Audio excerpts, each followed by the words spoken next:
जय हिंद दोस्तों, study engine official में आपका स्वागत है। आज हम करंट अफेयर की सेकंड क्लास लेके आए हैं। जी हाँ दोस्तों, रेलवेज के क्योंकि एग्जाम स्टार्ट हो गए हैं और काफ़ी एग्जाम लगे हुए हैं। एलपी टेक्नीशियन के एग्जाम हो रहे हैं, जेई जूनियर इंजीनियर के एग्जाम है, एनटीपीसीएफ एनटीपीसी हो गया, आरपीएफ एसआई और कांस्टेबल के एग्जाम लगे हुए हैं। तो उसमें जितने भी एग्जाम होंगे उसमें ये करंट अफेयर जरूर पूछे जाएंगे, तो इंपॉर्टेंट है, इनको जरूर देखिएगा। और इससे पहले भी मैंने एक लेक्चर ले लिया है इसका, तो उसको भी जरूर देख लीजिएगा। और हम इसमें सेकंड पार्ट लेके आए हैं, तो इसमें आज इसमें बात करते हैं। चलिए स्टार्ट करते हैं। तो बात करते हैं पहले क्वेश्चन के बारे में। देखिए लिखा हुआ है, भारत में प्रतिवर्ष राष्ट्रीय बालिका दिवस यानी national girls child day, national girl child day कब मनाया जाता है? तो नेशनल गर्ल चाइल्ड डे की बात करें, देखिए हर साल 24 जनवरी को ये मनाया जाता है। ठीक है दोस्तों। 11 अक्टूबर की बात करें, 11 अक्टूबर को क्या मनाया जाता है? तो इंटरनेशनल गर्ल चाइल्ड डे यानी अंतरराष्ट्रीय बालिका दिवस जो मनाया जाता है वो 11 अक्टूबर को मनाया जाता है। इंटरनेशनल गर्ल चाइल्ड डे यानी अंतर्राष्ट्रीय बालिका दिवस 11 अक्टूबर को मनाया जाता है। और 23 जनवरी की बात करें तो 23 जनवरी को जो आपका मनाया जाता है वो पराक्रम दिवस मनाया जाता है। क्या मनाया जाता है? पराक्रम दिवस। पराक्रम दिवस यानी जो सुभाष चंद्र बोस की जयंती के तौर पे पराक्रम दिवस को हर साल 23 जनवरी में को मनाते हैं। 10 जनवरी की बात करें, 10 जनवरी को क्या मनाया जाता है? तो 10 जनवरी को हमारा वर्ल्ड हिंदी डे। क्या? World Hindi day. तो विश्व हिंदी दिवस जो मनाया जाता है वो हमारा 10 जनवरी को मनाया जाता है। और केवल अगर हिंदी डे आपसे पूछ ले, जो कि भारत के सेंस में है, नेशनल हिंदी डे या कभी हिंदी डे के तौर पर लिखा जाता है, तो केवल हिंदी दिवस के बारे में बात करें तो हिंदी दिवस जो मनाया जाता है वो 14 सितंबर को मनाया जाता है। ये भारत में मनाया जाता है। और विश्व की बात करें तो विश्व में हिंदी दिवस 10 जनवरी को मनाया जाता है। तो इसका, और राष्ट्रीय बालिका दिवस की बात करें तो ये 24 जनवरी का राइट आंसर हो जाएगा। आगे बात करते हैं। देखिए अगला क्वेश्चन लिखा हुआ है, पुस्तक four stars of destiny, four stars of destiny के लेखक कौन है? तो इसकी बात करें, फोर स्टार्स ऑफ डेस्टिनी की बात करें तो जनरल एम नरावने साहब इसके लेखक हैं। ऑप्शन नंबर ए आपका राइट आंसर हो जाएगा। आगे सैम पित्रोदा लिखे हुए हैं, तो इनकी एक इंपॉर्टेंट बुक है द आइडिया ऑफ डेमोक्रेसी। क्या? The idea idea of democracy इनकी फेमस बुक है, तो इसको भी याद रखिएगा। और फोर स्टार डेस्टिनी की बात करें तो जनरल साहब हैं एम नरावने, उनकी ये किताब रही है। आगे बात करते हैं। देखिए अगला क्वेश्चन लिखा हुआ है, किस स्थान में दुनिया के सबसे ऊंचे चिनाब रेल ब्रिज का ट्रायल रन पूरा हुआ है? तो देखिए हाल ही में क्या हुआ कि चिनाब रिवर पे सबसे ऊंचा वर्ल्ड का सबसे हाईएस्ट आर्क ब्रिज बोले या रेलवे ब्रिज बोले, उसका निर्माण किया गया है। तो वो किस राज्य में है? वो आपका JNK यानी जम्मू कश्मीर में स्थित है। अब इसका देखिए ट्रायल पूरा हो गया है, JNK में स्थित है। तो ये जो है वर्ल्ड का हाईएस्ट रेलवे ब्रिज है। और ये आर्क के फॉर्म में बना हुआ, कैसे? ऐसे बना हुआ है। इस पे जो ब्रिज बना हुआ है वो आर्क पे बना हुआ है, और नीचे जो रिवर है वो आपकी वो चिनाब रिवर है। कौन सी? चिनाब रिवर पे बना हुआ है। और इसकी हाइट की बात कर लें, इसकी हाइट कितनी है? तो देखिए इसकी जो हाइट है वो 359 मीटर है। कितनी? 359 मीटर है। और ये विश्व का सबसे ऊंचा, मैंने बताया कि सबसे ऊंचा आर्क, यानी देखिए आर्क के तौर पे बना हुआ ना, ये आर्क, आर्क का मतलब वक्र, वक्र के तौर पे बना हुआ है। तो वक्र के तौर पे ये सबसे ऊंचा रेलवे ब्रिज है। आगे बात करें तो ये बना किसका हुआ है? तो ये स्टील और कंक्रीट का बना हुआ है। किसका? स्टील और कंक्रीट से निर्मित है। और ये जो प्रोजेक्ट है वो Udhampur Srinagar Baramulla rail link project का ये हिस्सा है। देखिए एक लाइन बन रही है उधमपुर से श्रीनगर होते हुए बारामूला के लिए जा रही है। तो ये जो ब्रिज है ये उसी रास्ते में पड़ता है, ये उसी का हिस्सा है। तो ये इसका जो अभी उद्घाटन किया गया है वो जम्मू कश्मीर में किया गया है। इंपॉर्टेंट है, इसको याद रखिएगा। आगे बात करते हैं। देखिए अगला क्वेश्चन लिखा हुआ है, 2024 में ऑस्ट्रेलियन ओपन टेनिस टूर्नामेंट का पुरुष डबल्स का खिताब किसने जीता? देखिए हमने पिछले में बात करी थी, सिंगल्स की बात करी थी कि सिंगल्स का खिताब किसने जीता था, जो कि जेनिक सिनर थे। और अब यहाँ डबल्स की बात कर रहे हैं। देखिए डबल्स तब इंपॉर्टेंट हो जाते हैं हमारे, वैसे सिंगल पूछता है एग्जाम में, लेकिन डबल्स तब इंपॉर्टेंट हो जाते हैं जब किसी भारतीय खिलाड़ी ने वो टूर्नामेंट को जीता हो। तो इसमें जो भारतीय खिलाड़ी है रोहन बोपन्ना जी, रोहन बोपन्ना और उनके जोड़ीदार मैथ्यू एबडेन ने ये फाइनल ऑस्ट्रेलियन ओपन, याद रखिएगा ऑस्ट्रेलियन ओपन जो कि साल का पहला टूर्नामेंट होता है, उसका पुरुष डबल्स का टाइटल जीत लिया रोहन बोपन्ना और मैथ्यू एबडेन ने। और फाइनल में इन्होंने किसको हराया? सिमोन बोलेवी और एंड्रिया वाप्सोरोसी को हराया था। तो ये भी याद रखेंगे, ये आपके रनर अप रहे थे और ये आपके विनर पार्टनर थे। ठीक है, तो इंपॉर्टेंट है, इसको याद रखिएगा। याद रखिएगा ये ऑस्ट्रेलियन ओपन की बात कर रहा है। आगे बात करते हैं। देखिए अगला क्वेश्चन लिखा हुआ है, मालाबार युद्ध अभ्यास के 28वें संस्करण की मेजबानी किस देश के द्वारा की गई? तो मालाबार मिलिट्री एक्सरसाइज होती है, देखिए मालाबार मिलिट्री क्या है, ये नवल एक्सरसाइज है, ये आपका नवल एक्सरसाइज होती है। नवल एक्सरसाइज मतलब जो कि आपका समुद्र में होती है और इसमें नेवी भाग लेती है। तो इसका भी 28वां जो है वो 28वां संस्करण कराया गया था, एडिशन इसका जो 28वां था। तो इसकी मेजबानी ये कहाँ किसने आयोजित करवाया, तो ये भारत में आयोजित हुआ है। कहाँ पे, भारत में आयोजित हुआ है, कहाँ पे, विशाखापट्टनम में। कहाँ, विशाखापट्टनम में इसका आयोजन किया गया है। और ये बे ऑफ बंगाल, उसके पास में जो बे ऑफ बंगाल, बंगाली खाड़ी है, वहां पे इसका आयोजन किया गया है, जहां पे इनकी तरफ से इंडियन नेवी ने पार्टिसिपेट किया। इंडियन नेवी ने पार्टिसिपेट किया। मालाबार की बात करें तो देखिए, मालाबार जो नवल एक्सरसाइज होती है उसमें वो किसके बीच होती है, वो क्वाड नेशन के बीच में होती है। किसके, क्वाड नेशंस के बीच में होती है। क्वाड नेशंस में कौन सी कंट्री आती हैं, 4 कंट्री। कौन कौन सी, जापान, भारत, ऑस्ट्रेलिया और अमेरिका, ही 4 कंट्री आती हैं। और इन्हीं के बीच में इन्हीं की नेवीज हर साल इसमें पार्टिसिपेट करती हैं। तो इस बार जो 28वां संस्करण हुआ है वो विशाखापट्टनम में भारत के द्वारा आयोजित कराया गया है। आगे बात करते हैं। देखिए अगला क्वेश्चन लिखा हुआ है, T20 वर्ल्ड कप 2024 में प्लेयर ऑफ द टूर्नामेंट का अवार्ड किसे दिया गया है। देखिए हाल ही में क्या हुआ, 2024 का T20 वर्ल्ड कप फाइनल आयोजित कराया गया था, जिसमें इंडिया विनर रही है। जो फाइनल हुआ था वो इंडिया और साउथ अफ्रीका के बीच में हुआ था, जिसमें इंडियन टीम विजयी रही है और साउथ अफ्रीका रनर टीम रही है। तो प्लेयर ऑफ द टूर्नामेंट की बात करें कि इस पूरे वर्ल्ड कप में जो प्लेयर ऑफ द टूर्नामेंट रहे हैं वो जसप्रीत बुमराह जी रहे हैं। कौन, इंडिया के फास्ट बॉलर हैं। तो इनको ही प्लेयर ऑफ द टूर्नामेंट का अवार्ड दिया गया है। तो उम्मीद करता हूँ ये चीज समझ में आई होगी। आगे बात करते हैं। देखिए अगला क्वेश्चन लिखा हुआ है, निम्नलिखित में से किसे सर्वश्रेष्ठ फिल्म के लिए ऑस्कर अवार्ड 2024 दिया गया है। तो देखिए ऑस्कर अवार्ड 2024 में बेस्ट पिक्चर फिल्म पूछ रहा है, बेस्ट पिक्चर की बात कर रहा है कि बेस्ट पिक्चर का अवार्ड ऑस्कर में किसे दिया गया है। तो वो दिया गया है दोस्तों ओपेनहाइमर को। किसको दिया गया है, ओपेनहाइमर मूवी को दिया गया है। आगे बात कर लेते हैं। देखिए इसमें इसमें जो बेस्ट डायरेक्टर का खिताब किसमें दिया गया है, बेस्ट डायरेक्टर की बात करें तो देखिए इसी मूवी के डायरेक्टर हैं, ओपेनहाइमर के ही डायरेक्टर हैं आपका क्रिस्टोफर नोलन। कौन, क्रिस्टोफर नोलन है इसके डायरेक्टर, जिन्होंने ये डायरेक्ट की, ओपेनहाइमर को ही डायरेक्ट किया। इन्हीं को बेस्ट डायरेक्टर का खिताब दिया गया। बेस्ट एक्टर की बात करें, बेस्ट एक्टर का खिताब किसको मिला है, तो चिलियन मर्फी को। किसको, चिलियन मर्फी। देखिए दोस्तों ऑस्कर अवार्ड 2024 मैंने अपने यूट्यूब चैनल में अलग से भी इसकी प्लेलिस्ट दी हुई है, तो इसको भी याद रखिएगा। वहां पे अगर आपने ये चीज नहीं देखी हो तो उसको भी देख लीजिएगा, उसमें मैंने पूरा ऑस्कर अवार्ड कवर कराया हुआ है। तो चिलियन मर्फी हो जाएगा, इनको दिया गया। और इसको जो चिलियन मर्फी है, इनको बेस्ट एक्टर का अवार्ड किस मूवी के लिए दिया गया, तो वो भी ओपेनहाइमर के लिए दिया गया। किसके लिए, ओपेनहाइमर मूवी के लिए ही दिया गया है। ठीक है दोस्तों, आगे बात करते हैं। बेस्ट एक्ट्रेस की बात कर लें, बेस्ट एक्ट्रेस की बात कर लें तो एमा स्टोन, क्या नाम है, एमा स्टोन। एमा स्टोन जो एक्ट्रेस हैं उनको बेस्ट एक्ट्रेस का खिताब दिया गया है ऑस्कर अवार्ड 2024 में। और एमा स्टोन को किस मूवी के लिए दिया गया है, तो पुअर थिंग्स के लिए। किसके लिए, पुअर थिंग्स मूवी के लिए इनको बेस्ट एक्ट्रेस का अवार्ड दिया गया है। तो उम्मीद करता हूँ ये चीजें समझ में आई होंगी। आगे बात करते हैं। देखिए अगला क्वेश्चन है, रेलवे से रिलेटेड है, इंपॉर्टेंट है।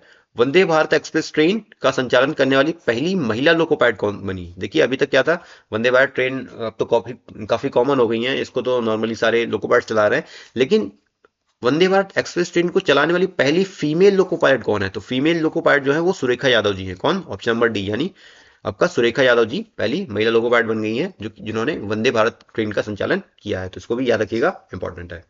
आगे बात करते हैं। पेरिस ओलंपिक 2024 का शुभंकर क्या है। देखिए पेरिस ओलंपिक 2024 में संपन्न हुए, तो इसका मस्कट पूछ रहा है।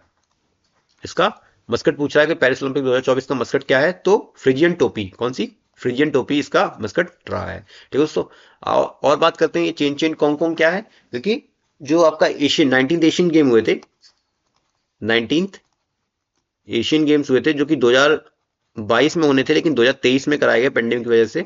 तो उसके जो मस्कट थे, उसके 3 मस्कट थे। देखिए एक चिनचिन था, एक कोंगकोंग था, एक लियान लियान था। कौन सा, एक लियान लियान था।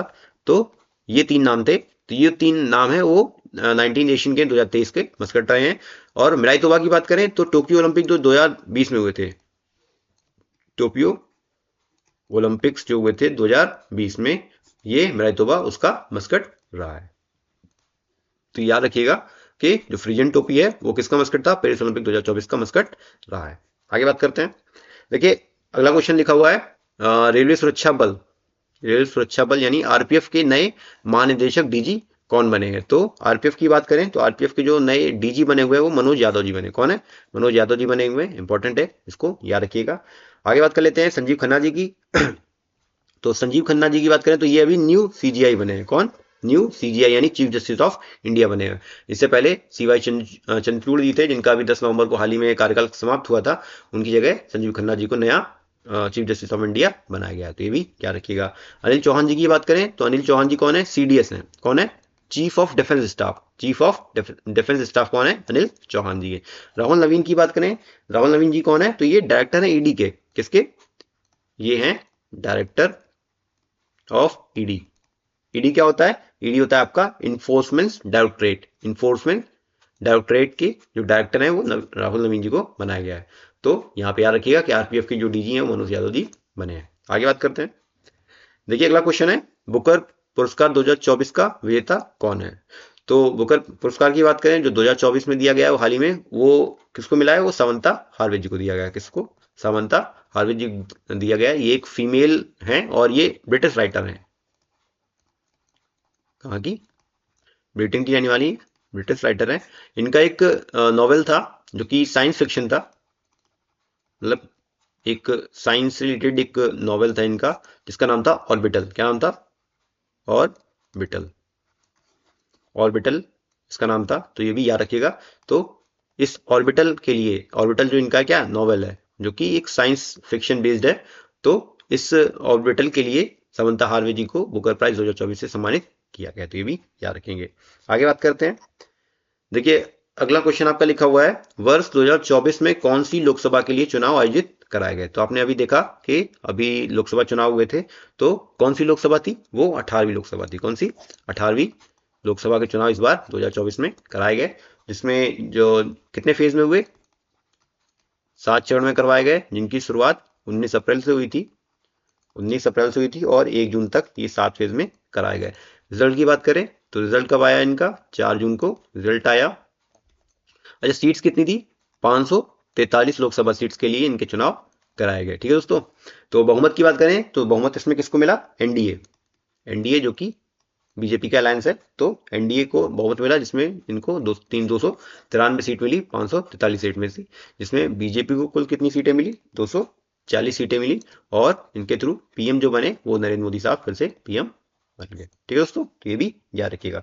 देखिए वहां पे तो जब चुनाव हो रहे थे तो 2 इलेक्शन कमिश्नर का भी नया वहां पे चुनाव वो कराया गया था, मतलब 2 नए इलेक्ट किए गए थे। तो ये भी ये इनका भी नाम याद रखिएगा। 2 इलेक्शन कमिश्नर को भी उस टाइम अपॉइंट किया गया था। 2 इलेक्शन कमिश्नर भी अपॉइंट किए थे, उनका नाम भी याद रखिएगा। तो एक का नाम है ज्ञानेश कुमार, ज्ञानेश कुमार, और एक हो गया आपका सुखवीर सिंह, सुखवीर सिंह संधू, सुखवीर सिंह संधू जी हो गए। ये 2 नए इलेक्शन कमिश्नर उस टाइम पे बनाए गए थे। और उस टाइम पे चीफ इलेक्शन कमिश्नर कौन थे? जो कि अभी भी हैं, जो कि नाम इंपॉर्टेंट है, राजीव कुमार जी। कौन थे? राजीव कुमार थे। इनका नाम याद रखिएगा, क्योंकि आपको पता होगा कि जो चुनाव जो हमारा इलेक्शन कमीशन है उसमें एक मुख्य चुनाव आयुक्त होता है और 2 चुनाव आयुक्त होते हैं। तो उस टाइम पे इन दोनों का वहीं पे अपॉइंट किया गया था, ज्ञानेश कुमार जी को और सुखबीर सिंह संधू जी को। और राजीव कुमार पहले से थे। तो ये याद रखिएगा, हाल ही अभी भी ये है। और दोस्तों इसके साथ ही साथ क्या होता कि उसी टाइम पे, जिस टाइम लोकसभा चुनाव हो रहे थे, उसी टाइम पे क्या होता, 4 राज्यों के विधानसभा चुनाव भी हुए थे। 4 राज्यों में विधानसभा चुनाव भी हुए थे। तो वो 4 राज्य कौन से थे? आपका अरुणाचल प्रदेश हो गया, अरुणाचल प्रदेश हो गया, और आपका आंध्र प्रदेश हो गया, और आपका सिक्किम हो गया, और आपका उड़ीसा हो गया। ठीक है दोस्तों। इन 4 राज्यों के चुनाव भी साथ में, विधानसभा चुनाव भी साथ में कराए गए थे। अरुणाचल प्रदेश की बात करें तो यहाँ के पीएम कौन बनाए गए थे? पेमा खांडू जी बनाए गए थे। आंध्र प्रदेश की बात करें तो चंद्रबाबू नायडू यहाँ के पीएम, सीएम, सॉरी हम पीएम बात कर रहा हूँ, सीएम जो मुख्यमंत्री बने थे यहाँ के अरुणाचल प्रदेश के, वो पेमा खांडू थे। और आंध्र प्रदेश की बात करूँ तो चंद्रबाबू नायडू थे। सिक्किम की बात करें तो प्रेम सिंह तमांग सिक्किम के सीएम बनाए गए थे। और उड़ीसा की बात करें तो उड़ीसा में जो नए सीएम बनाए गए थे वो मोहन चरण मांझी जी को बनाया गया था। तो उम्मीद करता हूँ ये चीजें समझ में आई होंगी। आगे बात करते हैं। आगे बात करते हैं, देखिए अगला लिखा हुआ है वैश्विक नवाचार सूचकांक यानी ग्लोबल इनोवेशन इंडेक्स 2024 में भारत का स्थान क्या रहा है। तो रैंकिंग है, इंपॉर्टेंट है। ग्लोबल इनोवेशन इंडेक्स 2024 की बात करें तो जो भारत का स्थान रहा है वो आपका 39वां रहा है, याद रखिएगा। और फोर्थ स्थान की बात करें, भारत का चौथा स्थान किसमें रहा है, तो मिलिट्री स्ट्रेंथ में, किसमें, मिलिट्री स्ट्रेंथ की बात करें 2024 की जो सूची आई है उसमें चौथा स्थान जो मिला है वो भारत को मिला है। इससे पहले पहले नंबर पे यूएस है, दूसरे नंबर पे आपका रशिया हो गया, तीसरे पे चाइना हो गया, और आपका जो फोर्थ नंबर पे है वो मिलिट्री स्ट्रेंथ में आपका कौन सा है, भारत का स्थान चौथा है। और 83वें स्थान की बात करें कि भारत का 83rd रैंक किस में है, तो Henley passport sport, Henley passport index आई थी जो कि हाल ही में रिलीज की गई है, उसमें जो 83वां स्थान मिला है वो भारत को मिला है, जो ये बताता है कि भारत का पासपोर्ट कितना स्ट्रांग है दुनिया भर में। ठीक है दोस्तों, आगे बात करते हैं। जो 129वीं रैंक लिखी हुई है तो वो भारत में किसकी रैंक, भारत की रैंक किसमें है, global gender gap report, global gender gap report जो 2024 में ही निकाली गई थी। ये भी देखिए 2024 की रिपोर्ट है जो कि हाल ही में रिलीज हुई है, और ये भी आपका 2024 में, मतलब वैश्विक आपका क्या, वैश्विक लैंगिक अंतराल रिपोर्ट 2024 में जो भारत की रैंकिंग आई थी वो 129वीं आई है। तो उम्मीद करता हूँ ये चीजें आपको समझ में आई होंगी। तो याद रखिए ग्लोबल इनोवेशन इंडेक्स 2024 में जो भारत की रैंक है वो 39वीं रैंक है। आगे बात करें, देखिए अगला इंपॉर्टेंट चीज लिखी हुई है मिलिट्री एक्सरसाइज के बारे में। संयुक्त सैन्य अभ्यास नोमैडिक एलिफेंट, नोमैडिक एलिफेंट का आयोजन भारत व किस देश की सेवा नहीं सेना सेना के मध्य हुआ। तो नोमैडिक एलिफेंट की बात करें, नोमैडिक एलिफेंट की बात करें तो ये भारत और मंगोलिया के बीच में कराई जाती है। तो ऑप्शन नंबर बी आपका राइट आंसर हो जाएगा। भारत और थाईलैंड के बीच में बात करें तो भारत और थाईलैंड के बीच में जो एक्सरसाइज होती है वो मैत्री नाम से होती है। किस नाम से, मैत्री नाम से कराई जाती है। भारत और श्रीलंका के बीच की बात करें तो भारत और श्रीलंका के बीच में जो होती है वो मित्र शक्ति होती है। कौन सी, मित्र शक्ति होती है। और इंडिया और कजाकिस्तान की बात करें तो काजिंद होती है। कौन सी, काजिंद, काज से कजाकिस्तान, IND से इंडिया। तो ये भारत और कजाकिस्तान के बीच होती है, तो ये भी याद रखिएगा। नोमैडिक एलिफेंट की बात करें तो इंडिया और मंगोलिया के बीच में कराई जाती है। आगे बात करते हैं, देखिए अगला क्वेश्चन लिखा हुआ है भारत की पहली हेलीकॉप्टर आपातकालीन चिकित्सा सेवा किस राज्य में शुरू हुई है। देखिए हेलीकॉप्टर के द्वारा क्या होगा कि इमरजेंसी में जो मेडिकल फैसिलिटीज है उनको देने के लिए हाल ही में भारत में सेवा शुरू की गई है। वो कहाँ शुरू की गई है, तो उत्तराखंड में। कहाँ पे, ऑप्शन नंबर सी यानी उत्तराखंड में शुरू की गई है। तो जो ऋषिकेश एम्स है, ऋषिकेश एम्स के द्वारा इसकी शुरुआत की गई है। और जो इसका प्रोजेक्ट है प्रोजेक्ट संजीवनी, कौन सा, प्रोजेक्ट संजीवनी के तहत ऋषिकेश एम्स के द्वारा ये हेलीकॉप्टर आपातकालीन सेवा शुरू की गई है। तो ये भी याद रखिएगा, ऋषिकेश जो है वो उत्तराखंड में है। तो आपका ऑप्शन नंबर 3 आपका राइट आंसर हो जाएगा। आगे बात करते हैं, देखिए अगला क्वेश्चन लिखा हुआ है व्यापक कानूनी जानकारी प्रदान करने के लिए RPF द्वारा लॉन्च किए गए ऐप का नाम बताइए। तो देखिए कानूनी जानकारी प्रदान करने के लिए RPF के द्वारा एक ऐप लॉन्च किया गया है, उसका नाम क्या है, तो उसका नाम है आपका संज्ञान ऐप। कौन सा, ऑप्शन नंबर ए यानी संज्ञान ऐप आपका राइट आंसर हो जाएगा। अनुवादनी ऐप की बात करें तो ये लॉन्च किया गया है AICTE के द्वारा, AICTE यानी all India council for technical education के द्वारा लॉन्च किया गया है अंडर मिनिस्ट्री ऑफ एजुकेशन, शिक्षा मंत्रालय के अंतर्गत ही आता है ये AICTE। तो इसके द्वारा अनुवादनी ऐप को लॉन्च किया गया है।